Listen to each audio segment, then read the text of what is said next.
C'est votre rendez-vous quotidien pour décrypter l'actualité, les décodeurs Atlantiques. Bienvenue si vous nous rejoignez, on est ensemble jusqu'à 10h. Alors 2 décodeurs ce matin avec moi. D'abord Nadia Salah, la directrice des rédactions du groupe Ecomédia. Bonjour. Et Omar Fassal, première participation à décodeur. Vous êtes financier, vous êtes également essayiste. Bonjour. Bonjour. Alors vous êtes également l'auteur du livre Tout savoir sur la finance, où vous dénoncez un petit peu toute cette démagogie qu'on fait souvent sur le monde de la finance, accusé de tous les maux en cette crise économique. On en a beaucoup parlé déjà sur Atlantique, on y reviendra dans un instant. Alors 2 sujets, chers décodeurs. Aujourd'hui, d'abord les nouvelles mesures de la BCE pour lutter contre la déflation. Pourquoi crée-t-elle la polémique? Vous savez, la Banque Centrale Européenne a baissé son taux directeur. Elle a également porté en territoire négatif son taux de dépôt. C'est une mesure inédite. On tentera d'y voir plus clair dans un instant. On parlera également des prévisions de croissance du FMI qui sont toujours peu optimistes. La crise mondiale aura-t-elle une fin? On parle de reprise aux États-Unis. On parle également de ralentissement en Chine. On tentera d'analyser ces situations. Vous pouvez participer, vous qui nous écoutez, par SMS au 5052 Sidiram TTC ou bien via la page Facebook des décodeurs. Il est 9h17, c'est parti. Alors l'exercice aujourd'hui, ça va être de simplifier, vulgariser au maximum les choses, parce que c'est vrai que la finance parfois c'est quelque chose de très vaste, un petit peu, on n'est pas très concret finalement, donc on a parfois du mal à saisir les enjeux.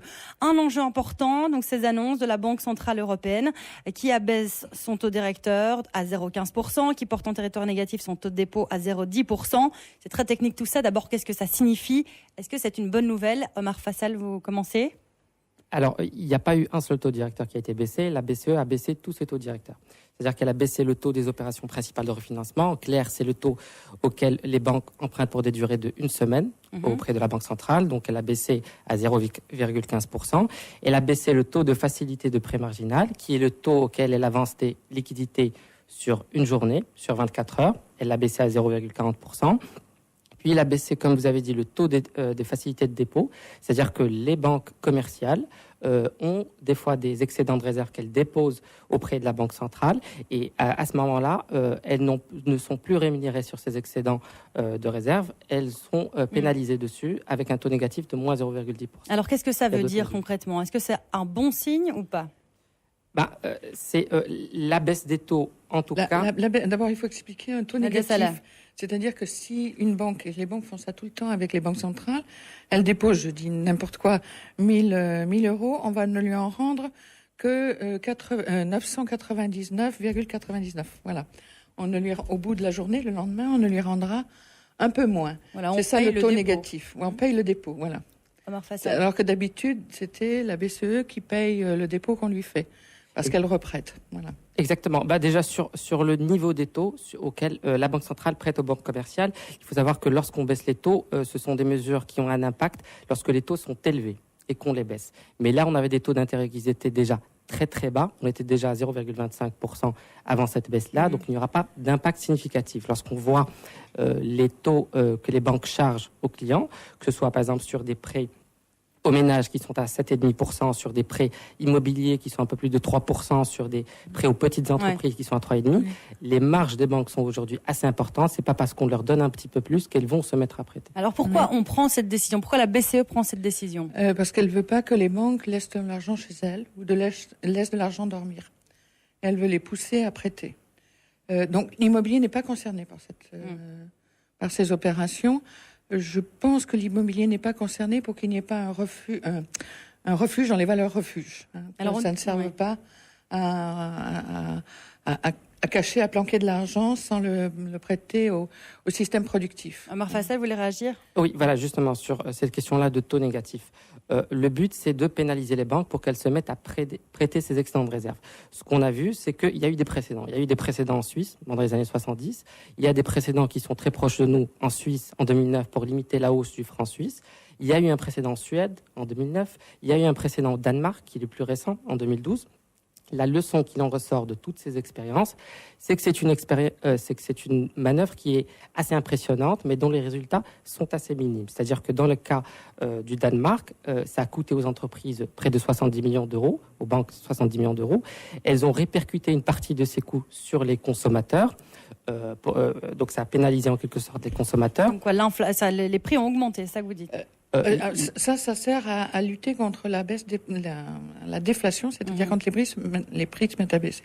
Pourquoi il ne faut pas que les prix se mettent à baisser? Parce que les industriels ne travaillent plus. Si je commence aujourd'hui une production pour mon cahier là qui vaudra 10 dirhams dans 6 mois, si je suis pas sûr qu'il va être 10 dirhams et que j'imagine qu'il va en valoir 9, ben j'arrête de produire. Donc dans les systèmes industriels, et plus ils sont sophistiqués, plus ça marche.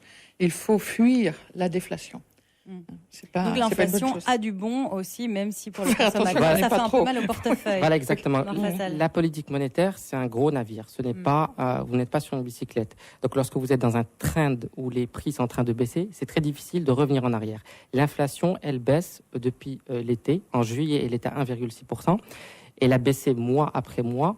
Au mois de mars, on est passé à 0,5%. Je vous rappelle que l'objectif de la BCE, c'est plus 2%. Donc, c'est le quart, en fait, de l'objectif. Et elle est remontée au mois d'avril à 0,7% pour rebaisser à 0,5%. Donc, pour Mario Draghi, pour la Banque centrale, on est sur un train de baissier. On s'approche d'une zone qui est risquée parce qu'après, pour changer de cap, il faudra du temps. On est sur un navire. On ne change pas de cap aussi rapidement que ça. Dessala, qu'est-ce que ça signifie, ces annonces? Est-ce que c'est un signe de reprise économique, forcément? On a fait énormément de tam-tam. C'est vrai que bon, ça marche ou ça marche pas, ce genre de choses. Pourquoi est-ce que les gouvernements et les autres banques centrales ont fait énormément de tam-tam positifs sur ces mesures? C'est pour amener un état d'esprit à nouveau au prêt. Parce que les banques ne se prêtent pas beaucoup entre elles et elles hésitent devant les entreprises. Voilà. Donc et alors, quand on fait de la mise à disposition comme ça, un peu forcée par les taux d'intérêt très bas, il peut se produire aussi des phénomènes qu'on n'apprécierait pas beaucoup. Par exemple, les banques peuvent s'en servir, et elles en ont besoin, pour se faire des fonds propres. Auquel cas, elles vont retirer cette masse d'argent, au lieu de la prêter à leurs clients pour relancer, pour faire un petit peu d'inflation, elles vont s'en servir pour faire leurs fonds propres, et ça serait pas excellent. Réagissez par SMS au Désolée. 5052, hein, Sidi MTTC. Je sais que c'est un peu compliqué. On essaye de vulgariser tout ça. C'est une danse du ventre financière pour dire, mesdames les banques, s'il vous plaît, occupez-vous des entreprises. On va face à une danse du ventre. Ça vous inspire quoi? Bah écoutez, on parle de la danse du ventre, c'est-à-dire l'inflation qui est très faible. Il ne faut pas oublier le deuxième problème qui a poussé Mario Draghi à réagir, c'est l'euro qui est trop fort. Il n'y a pas que l'inflation qui est trop faible, il y a le niveau de l'euro qui est trop fort. Aujourd'hui, l'Allemagne peut vivre avec un euro à 1,36. Les pays de l'euro périphérique ne peuvent pas vivre avec un euro à 1,36 $. Ils ont besoin, pour être compétitifs à l'export, d'un euro qui soit plus faible. Et en réalité, les deux problèmes sont liés parce que si vous avez un euro qui devient de plus en plus fort, les prix des importations baissent. Donc vous avez de la déflation qui est importée et ça contribue à la déflation. Aujourd'hui, si l'euro augmente de 10%, l'inflation dans la zone euro chute à 0. Il n'y a plus d'inflation dans la zone euro. Donc il y a les deux problèmes qui sont liés et qui sont en train d'essayer d'être résolus par... On a parlé de la baisse des taux d'intérêt. Il y a d'autres mesures. Il y a tout un package de 4 mesures qui a été fait. On va pas dire toutes les mesures. Hein. Mais en tout cas, vous disiez tout à l'heure, Omar Fassal, que les effets seraient pas aussi importants qu'on en dit. Ce serait plutôt symbolique, à votre avis? Dans le cas de l'expérience danoise, donc on parle vraiment du concret, il y a eu des excédents de réserve qui ont été distribués dans le système financier. La couronne danoise a arrêté sa progression, mais c'était une amélioration qui était très modeste. Aujourd'hui, ce qu'il faut lire dans l'intervention de la BCE, lorsque vous avez une banque centrale qui baisse tous ses taux, qui prend 4 mesures, tout un paquet de mesures, c'est un peu un signe de désespoir, parce que la BCE aujourd'hui ne veut pas faire la seule opération dont on sait qu'elle va marcher, dont on sait que la Réserve fédérale a déjà faite, qu'on sait que la Banque du Japon a déjà faite, qu'on sait que la Banque d'Angleterre a déjà faite. Ils ne veulent pas faire un quantitative easing, un assouplissement quantitatif. C'est-à-dire un assouplissement quantitatif, ce qu'ont fait toutes les banques centrales, c'est lorsque vous avez une banque centrale qui va commencer à acheter des titres de dette de l'État. Elle ne les achète pas sur le marché primaire, c'est-à-dire que l'État ne les émet pas pour qu'elle les prenne directement chez lui. Elle va sur le marché financier et les achète sur le marché secondaire. Et à partir de ce moment-là, vous avez du cash qui remplace ces titres qui ont été ponctionnés et ces liquidités qui sont injectées pour très très longtemps. Ça a été fait dans tous les pays, aux États-Unis, au Japon, en Angleterre. La croissance repart chez eux, le chômage baisse. On sait que ça marche, mais les Allemands ne veulent pas, la Bundestag ne veut pas. C'est politique en fait, cette décision économique aussi. C'est moraliste, politique, juridique. la BCE doit composer avec tous ses États membres. Hein. La Fed aux États-Unis ou la Banque du Japon n'a pas besoin de composer avec des tas de gens qui ont des philosophies différentes de la monnaie. La BCE, elle est obligée de tenir compte de son principal membre, qui est l'Allemagne, et l'Allemagne ne veut surtout pas... Enfin, pour eux, c'est totalement immoral que l'on rachète des titres, que l'on fasse racheter des titres dépréciés. Parce que qu'est-ce que ça veut dire aller racheter des titres dépréciés? C'est racheter des titres grecs, hein, qui valent 60% de leur valeur, peut-être même pas aujourd'hui. Des titres espagnols qui valent 75% de leur valeur à peu près. Des titres italiens qui valent 90%. Des titres français qui sont encore bons, mais dont on sait que l'intérieur n'est pas bon. Ils ont une valeur faciale intéressante, mais pas une valeur intrinsèque intéressante. Et les Allemands trouvent que c'est totalement injuste de mettre de l'argent, du bon argent, durement gagné, durement épargné, pour racheter des choses, des bêtises que les autres ont faites. Et ils ont raison alors, les Allemands? Vous hésitez? J'hésite absolument parce que... C'est pas si simple que ça. C'est pas si simple que ça. Si on enlève la totalité de la morale à l'économie via la monnaie, on n'a plus d'économie, on n'a plus de système libéral, on n'a plus de système même, une humanité organisée. Omar Fassal, Voilà. justement, Bon, l'humanité, oui. de l'économie, de la finance, ça Mais vous connaissez. il faut aussi pouvoir ne pas casser. Je pense qu'on a atteint les limites du système libéral très financier. Il va falloir trouver d'autres manières de vivre et de produire. Mais bon, je n'ai pas la moindre idée de ce que ça peut être. Si on l'avait, on leur dirait Voilà. bien. Omar Fassal. Les Allemands ne veulent pas pour deux raisons. Ils ne veulent pas pour des raisons historiques, pour 1921, 1929, 1930 et 1948. 3 épisodes dans le siècle dernier où il y a eu des inflations très fortes parce que la Banque centrale allemande a produit trop de masse monétaire. Ils ont ces épisodes-là historiques en tête. Ils ne veulent pas que ça se répète. Le deuxième point pour lequel ils ne veulent pas d'un quantitative easing, c'est qu'ils ne savent pas à quel point est-ce qu'ils vont partager le fardeau des pays du Sud. C'est-à-dire qu'aujourd'hui, le quantitative easing n'aiderait pas l'Allemagne, il aiderait les pays périphériques. Donc, à quel point est-ce qu'on peut pénaliser les épargnants allemands et pénaliser les retraités allemands dont le système de retraite dépend beaucoup de la capitalisation. Donc, quand vous avez des taux bas, en fait, ils ne gagnent pas beaucoup. À quel point est-ce qu'on peut pénaliser ces épargnants pour la solidarité européenne, pour la construction européenne? C'est ça la question. Là, l'Europe joue plus en équipe, elle joue chacun pour soi. Est-ce que vous joueriez en équipe avec votre voisin qui n'arrête pas de faire la fête tout le temps pendant que vous épargnez? La bonne question, c'est ça. Voilà. Bonne question. Oui. Omar Fassal. Je pense qu'il y a un juste milieu à trouver. C'est la faiblesse de l'Europe aujourd'hui. Hein. La faiblesse de l'Europe aujourd'hui, c'est de trouver ce juste. Non, c'est la faiblesse de certains Européens. C'est la faiblesse de certains Européens. Je pense que l'enjeu de l'Europe aujourd'hui, c'est de trouver un juste milieu sur ces questions-là, sur ces questions de sauvetage. Lorsqu'un pays est en difficulté, à quel point est-ce que les autres sont solidaires avec lui? Trouver des réponses à ces questions-là, c'est trouver des réponses à l'avenir de l'Union européenne. Et Dieu seul sait à quel point l'Union européenne est importante pour l'avenir.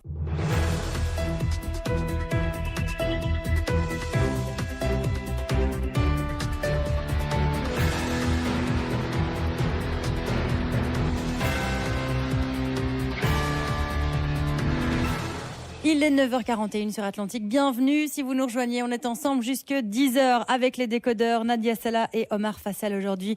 Et vous le savez, à cette heure-ci, c'est l'heure du commentaire d'une actualité au choix. Alors Nadia Salah a beaucoup de choses à dire aujourd'hui. Je vous donne tout de suite la parole. J'avais envie de critiquer un petit peu Monsieur Ralfi, mais je crois que tout le monde l'a fait, ça suffit. On n'insulte pas les partenaires internationaux. Et il m'a fait penser à ce pauvre Monsieur Le Pen qui s'est mis à insulter aussi les Juifs ce week-end. Bon. On va juste rappeler que M. le Ralfi avait dit que le Maroc ne devait pas devenir un bordel mexicain. Eh ben non, on ne va pas le répéter, nous. Bon, bah, écoutez, bon, moi, oui, je cite sa citation. C'était vraiment... Remettre en contexte. C'était vraiment... Ça se fait pas. Ça se fait pas, surtout quand on est un ministre. Quand même, on tient sa langue. Quand on est un ministre, on représente quelque part le Maroc. On tient sa langue. Fait beaucoup la une de l'actualité, hein, Moustapha Oui, Ralfi. il a été large. Ben oui, il fait la communication. Oui. Ministre de la communication, en tout cas, il entretient la communication, mais peut-être pas dans le bon sens. Alors voilà, Moi, la parenthèse est refermée. Peut-être de Libreville, où j'étais la semaine dernière. C'est le grand New York Forum Africa, organisé par Monsieur Richard Attias, qui en est le propriétaire. Et Je voudrais m'inscrire en faux. Hein. Ils gagnent pas beaucoup d'argent avec ça, j'en suis à peu près sûre, vu que en fait c'est le pays d'accueil qui organise beaucoup de choses hein, pour lui, et ça doit coûter horriblement cher ce genre de choses. Mais il a beaucoup mis en valeur les entreprises et le gouvernement marocain, avec l'aide d'ailleurs du président Bongo qui a appuyé cette mise en valeur. J'ai aussi été contente et fière aussi de voir que les entreprises et le gouvernement marocain étaient là en force, bien organisés, intelligents, avec de vraies choses à dire. Ça a été remarqué? Ça a été très remarqué. Vous savez, on avait l'impression, quand il y avait les tables rondes ou même les tables de déjeuner, qu'il y avait un petit tiers de Sud-Africains, mais des entreprises, pas le gouvernement lui-même. Le gouvernement, c'est un politicien. Ils ont d'autres chats à fouetter que s'occuper de leurs entreprises. Donc des PME, mais aussi des grandes entreprises. Un autre tiers des Marocains, là, appuyé par leur gouvernement. Et puis le reste, le mélange de tout. Donc ça donnait l'idée que les deux grandes puissances africaines sont l'Afrique du Sud, avec ses PME, mais pas sa politique. Et le Maroc, avec ses entreprises, peut-être plutôt des grandes entreprises, et sa politique, y compris politique religieuse. Alors pourquoi le Maroc n'organise pas ce genre d'événement? Pourquoi ça ne se passe pas chez nous? Ça avait été prévu à l'origine chez nous, c'était en... Je ne sais plus quand, c'était 2010, peut-être 2011. Et il y a eu quelque chose qui a fait qu'on l'a suspendu à la dernière minute. Je pense que c'était l'attaque israélienne en Palestine, où ils avaient mitraillé la bande de Gaza à partir de la mer, qui était... Parce que si le Maroc veut devenir un hub, ce serait plutôt intéressant qu'il accueille ce genre d'événements. Il y a beaucoup de conférences qui sont organisées au Maroc, y compris celle de l'économiste qui s'appelle le Forum de Paris Casablanca Round, et qui est d'un bon niveau. Intellectuellement, c'est un niveau peut-être un petit peu supérieur. Mais business, c'est Libreville. Voilà. Omar Fassal, sur cette présence donc des entreprises marocaines, sur cette aura, on peut dire, à ce New York Forum Africa. Je pense que c'est toujours très intéressant d'avoir une vraie coopération sud-sud. Les entreprises marocaines sont dessus depuis assez longtemps, que ce soit au niveau des banques, que ce soit au niveau des télécoms, que ce soit au niveau maintenant des entreprises immobilières qui sont cotées à la bourse de Casablanca. Vous vous rendez compte que chez certaines, la majorité de leur chiffre d'affaires, de la croissance qu'elles captent, vient de l'Afrique. Donc c'est évident que c'était la direction où il fallait aller. Alors oui, je vais vous garder la parole puisqu'on va parler maintenant de votre commentaire. Quelle actualité vous avez choisi? Alors, c'est le défaut de remboursement d'obligations d'une entreprise chinoise qui s'appelle Chaori Solar, qui est une entreprise qui fabrique des panneaux photovoltaïques. Donc, il faut savoir que depuis le début des années 90, où le marché des obligations s'est développé en Chine, c'est la première fois qu'on a une entreprise chinoise qui fait défaut sur un remboursement. Et c'est un petit incident qui peut paraître mineur, mais qui en réalité est très révélateur du changement qui est en train de se passer en Chine, celui d'une libéralisation plus importante de l'économie. C'est-à-dire que depuis que le nouveau président est arrivé en place, Xi Jinping, il y a une volonté de libéraliser beaucoup plus. Il a dit, il y aura des émetteurs qui vont faire défaut. Donc, ça aide à responsabiliser les acteurs du système financier en disant, on ne vous sauvera pas tout le temps. Vous êtes là pour gagner, mais vous êtes là aussi pour perdre. Donc, soyez beaucoup plus responsables. Linda Salah, réaction? Oui, et on commence à se demander quel est le niveau d'endettement des collectivités locales ou de leur équivalent en Chine, puisque les frontières entre la collectivité locale et l'activité économique n'est pas très nette. Et il est très possible qu'il y ait eu des financements un peu hasardeux. Ceci dit, la Chine, avec un 7% de croissance, peut s'en sortir. Ça va, ça va faire un peu de vagues, ça va secouer un peu le chemin, mais quand on a des taux de croissance pareils, on se tire d'à peu près tout. Quel impact ça aura, à votre avis, Omar Fassal, cette décision? Ce défaut de paiement. Oui.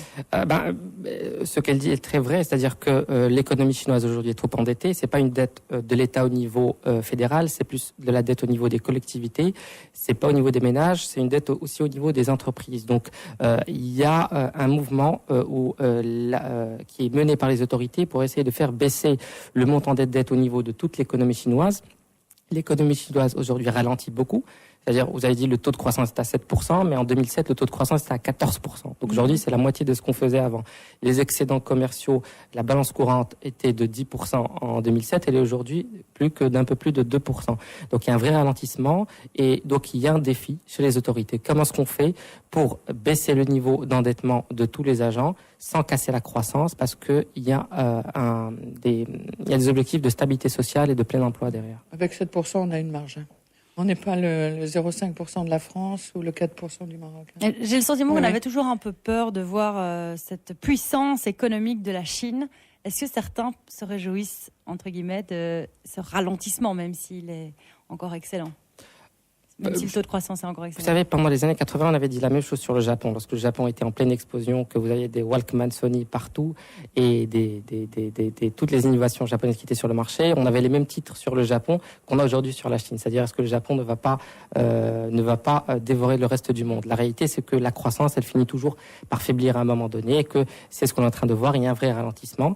L'économie chinoise est en train de réorienter ce modèle de croissance, abandonner les exportations, enfin baisser les exportations être plus concentré sur la demande. Mais par rapport à ça, je pense qu'il faut toujours se dire que lorsque vous avez quelqu'un qui se développe, ça ne veut pas dire qu'il y en a moins que pour vous, ça veut dire qu'il y en a plus pour les autres et qu'il y en a plus pour tout le monde. Et que si votre voisin va bien, vous allez bien parce que vous allez commercer avec lui. Oui, l'effet d'entraînement, c'est pas un gâteau qu'on partage, hein. C'est quelque chose que l'on construit ensemble. La taille du gâteau augmente. Oui, la taille du gâteau augmente. À 7% par an, c'est pas mal. Alors, n'hésitez pas à poser toutes vos questions par SMS au 5052 6 TTC. Effectivement, c'est très technique, mais c'est l'occasion justement de mieux comprendre. Oui. Parfois, peut-être pas pour vous, mais parfois ça peut l'être, de mieux comprendre l'actualité financière. Il est 9h49, on est ensemble jusqu'à 10h. Et le dernier sujet est lié à votre commentaire d'actualité, Omar Fassel, puisqu'on va parler de la crise mondiale et surtout du FMI qui reste assez peu optimiste. Alors, dernières prévisions de la croissance mondiale ont été revues à la baisse. Je le rappelle rapidement, le fonds anticipe un taux de 3,6% en 2014, de 3,9% en 2015. Alors, c'est légèrement en deçà de ses prévisions précédentes, mais est-ce que cette hésitation, quel est l'impact de cette hésitation? Comment vous l'interprétez, Omar Fassel? Cette hésitation vient du fait qu'il y ait différentes vitesses de croisière des différentes zones économiques. Donc le FMI se pose la question de la divergence qui est en train d'arriver entre les différentes zones. Vous avez les États-Unis qui repartent, qui vont avoir un taux de croissance de 2,5. Les États-Unis aujourd'hui, c'est un peu moins de 200 000 emplois créés chaque mois. Et d'ailleurs, Wall Street a battu des records vendredi dernier, grâce aux derniers chiffres sur l'emploi. Exactement. Et donc vous avez un taux de chômage qui a baissé. Il est aujourd'hui à 6,3. Il était au pire de la crise à 10%, donc de 10% à 6,3. Pourquoi? Parce que la Fed a soutenu l'économie, qu'elle a fait le quantitative easing dont on parlait tout à l'heure, que la BCE refuse encore de faire. Et donc là, elle est à la fin de cet assouplissement quantitatif. Elle va, en 2015, faire remonter ses taux et elle est en train de réduire ses achats. Ça, c'est les États-Unis. Après, les différentes autres zones ont des dynamiques qui sont différentes. Nadia Salah? Oui, dynamiques différentes. Les États-Unis sont probablement sortis, mais sortis un peu artificiellement. Parce que ils ne sont pas sortis de leur propre effort. Ils sont sortis de la politique de la Fed, comme on l'a expliqué tout à l'heure. La Fed, par rapport aux banques centrales européennes, elle a un devoir de protéger l'emploi. Les banques centrales européennes, comme la Banque centrale marocaine, doivent protéger la valeur de la monnaie. C'est tout à fait différent. Quand je protège la valeur de la monnaie, je protège les épargnants, je protège les gens qui ont prêté de l'argent, je protège les gens qui en ont emprunté. Je protège les circuits économiques. La Fed, on l'oblige à protéger les emplois d'abord, et elle se moque pas mal de faire baisser le prix du dollar. D'ailleurs, ça l'arrange de faire baisser le prix du dollar. En quoi alors, si c'est artificiel comme vous dites, ça veut dire que les États-Unis ne sont pas totalement sortis de la crise. Alors, ils ont un retour de croissance forte, ils ont une création d'emplois fort, mais ça n'est pas quelque chose d'autonome. C'est quelque chose qui est entretenu par la politique monétaire. Tôt ou tard, il faut l'arrêter. Et une fois qu'elle l'arrêtera, elle est prévue pour diminuer en forme de sifflet, tout doucement, sur les 2 années qui viennent. Omar Fassel. Après, je ne sais pas. Effectivement, elle est en train de l'arrêter. Donc, ce qui se passe, c'est qu'ils baissent maintenant mois par mois leurs achats, que les taux ne vont augmenter qu'au deuxième semestre 2015. Donc, ce que fait la Fed pour éviter un ralentissement lorsqu'elle va changer de politique, c'est de la forward guidance, c'est-à-dire de prévenir les marchés, c'est-à-dire de leur dire voilà ce qui va se passer, donc préparez-vous. C'est de ne plus les prendre par surprise. On a vu dans l'histoire des politiques monétaires que très souvent, les ennuis commençaient lorsque vous faisiez des choses auxquelles les agents ne s'étaient pas attendus. Oui. Ils ne s'étaient pas préparés. Donc là, il y a eu un travail de communication qui est très important avec des objectifs pour essayer de prévoir et d'anticiper ce qui se passe. Le deuxième risque après qu'ont les États-Unis, c'est que si l'Europe va mal, l'Europe les tire vers le bas. Et l'Europe aujourd'hui ne va pas bien. Alors, est-ce que cette reprise, entre guillemets, américaine peut soutenir la croissance mondiale ? Je veux dire, si on voit que les États-Unis se portent de mieux en mieux, ça veut dire que forcément le reste du monde se portera mieux ou pas ? Va tirer le reste du monde, évidemment. Vous avez la Chine à 7% d'un côté, les États-Unis à 2% qui sont beaucoup plus ouverts de l'autre.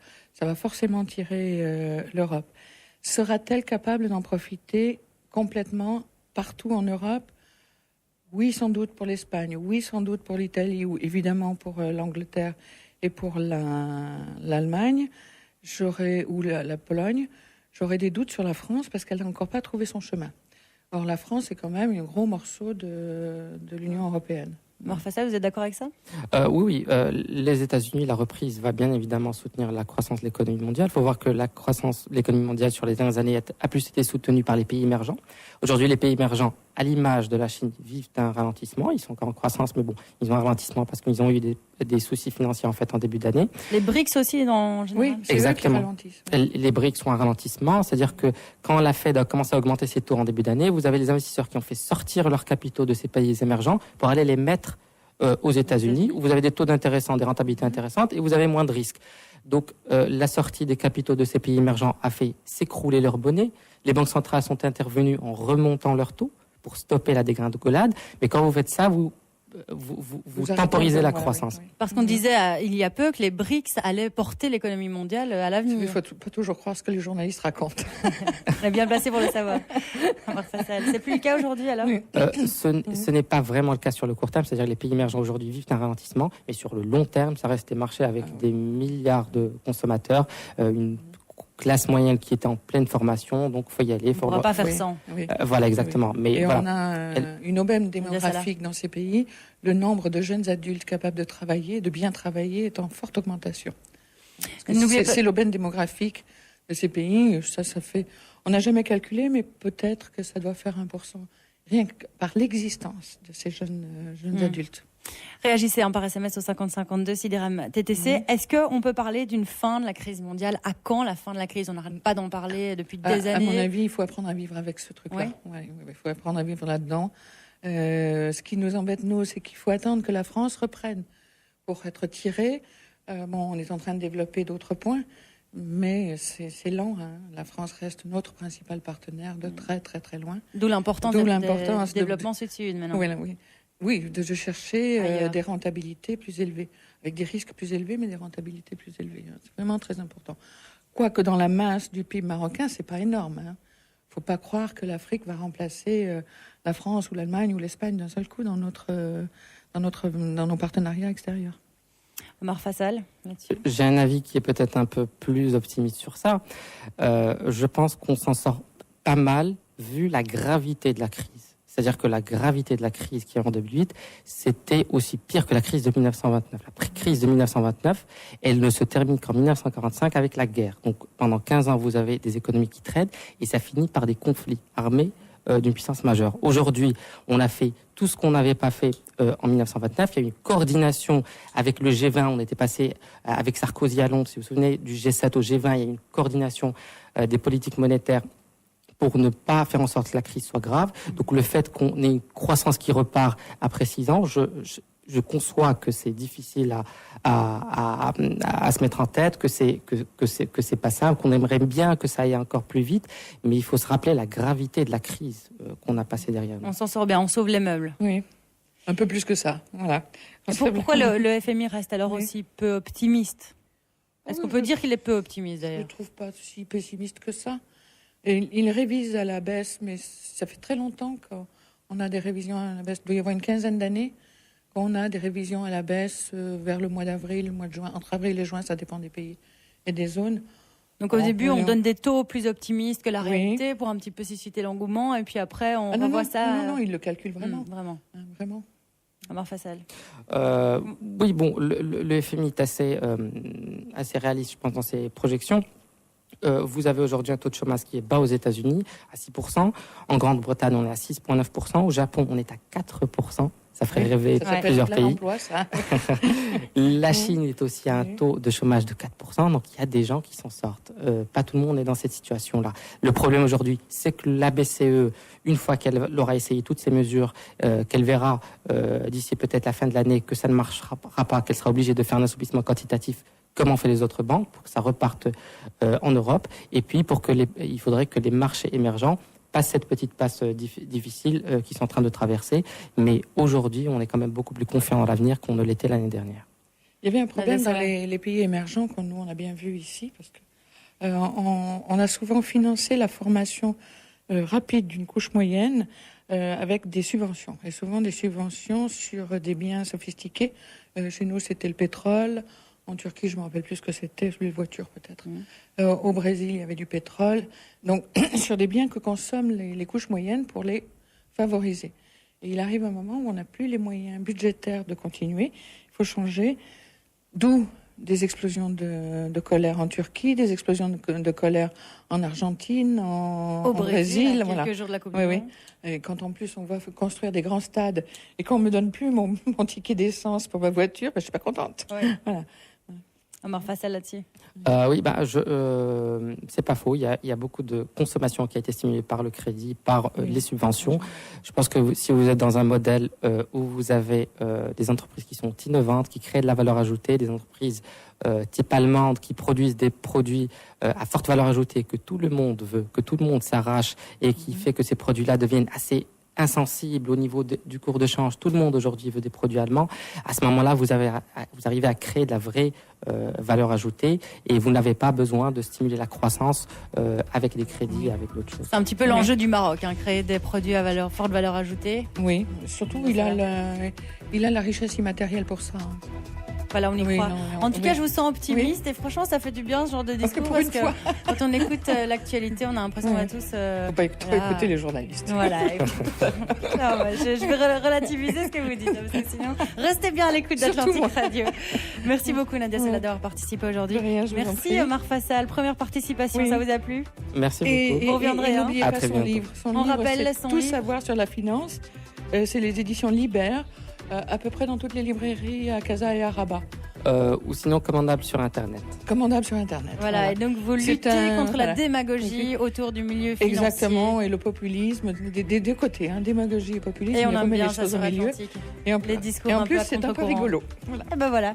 Bonne pub pour votre livre, Omar Fassal. Vous reviendrez, j'en suis sûre. Merci à vous, je serai là. Merci de nous écouter en tout cas. Les experts tout de suite avec Faisal Tadlaoui. C'est une rediffusion aujourd'hui, donc il ne vous est pas possible de participer. Cela dit, écoutez les conseils de Faisal et ses experts. Il est 10h, les infos tout de suite. À demain, 9h, 10h.